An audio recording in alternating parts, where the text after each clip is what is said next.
I am the University Club of Portland. I have been a fixture of the city's social and cultural landscape for over a century. I have watched generations come and go.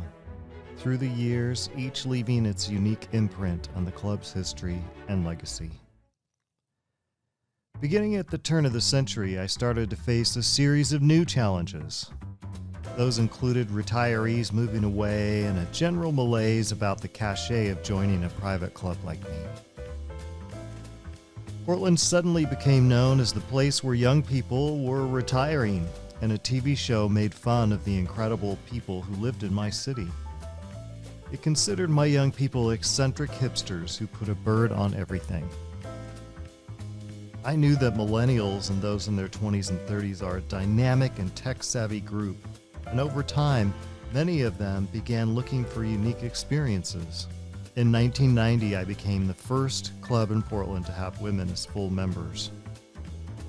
It was in 2001 that Elizabeth Schleining joined our membership, and 15 years later, she became my first female president.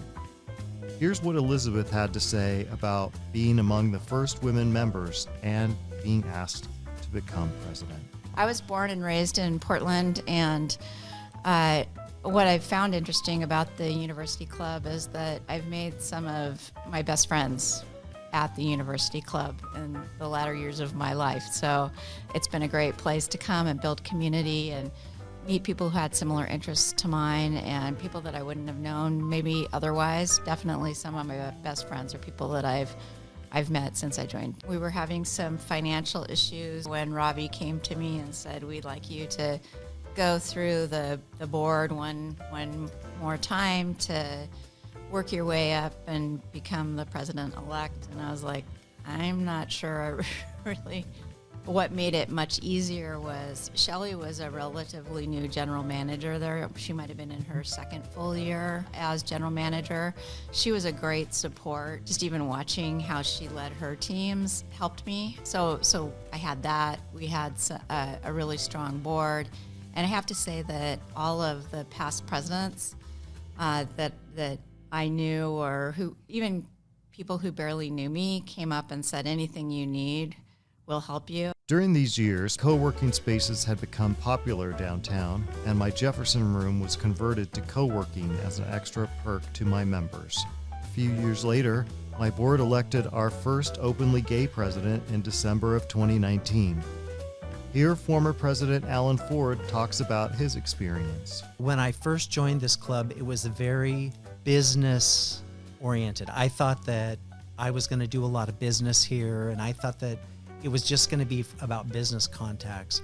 What I didn't understand was that this became the place where my closest friends are, and it's completely changed. Yeah, business is great and we'll do business or we won't, but this is where my friends are.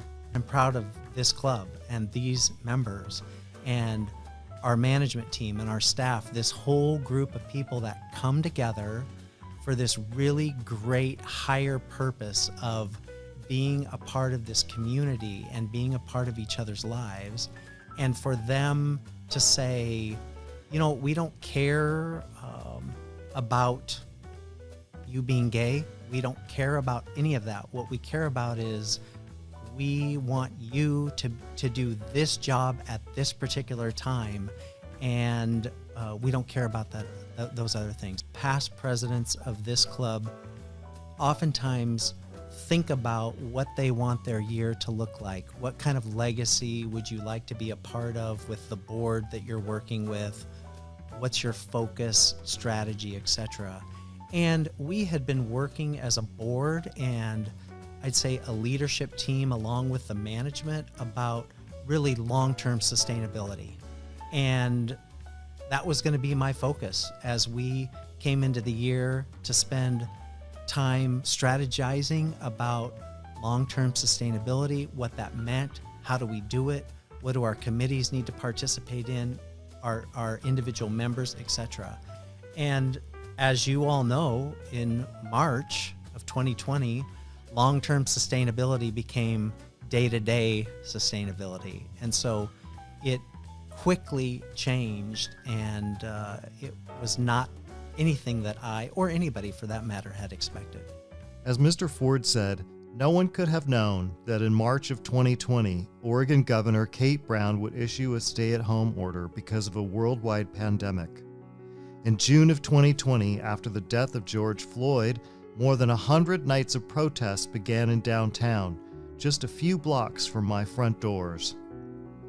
In December of 2020, my annual meeting took place over something called Zoom for the first time. The COVID-19 shutdown changed operations at my club for almost a year. As soon as I could, however, I was able to continue offering some services like takeout and produce items. My entertainment committee also arranged online happy hours and music events. When possible, my co-working space opened since members could remain socially distanced. My members and the government supported me during this major economic disaster, and I even gained a few new members. During Mr. Ford's tenure, my board adopted its first diversity and inclusion policy. As 2020 came to a close, I looked forward to a bright future as the University Club of Portland continued to evolve, and as I remained a steadfast and enduring symbol of the city's rich history.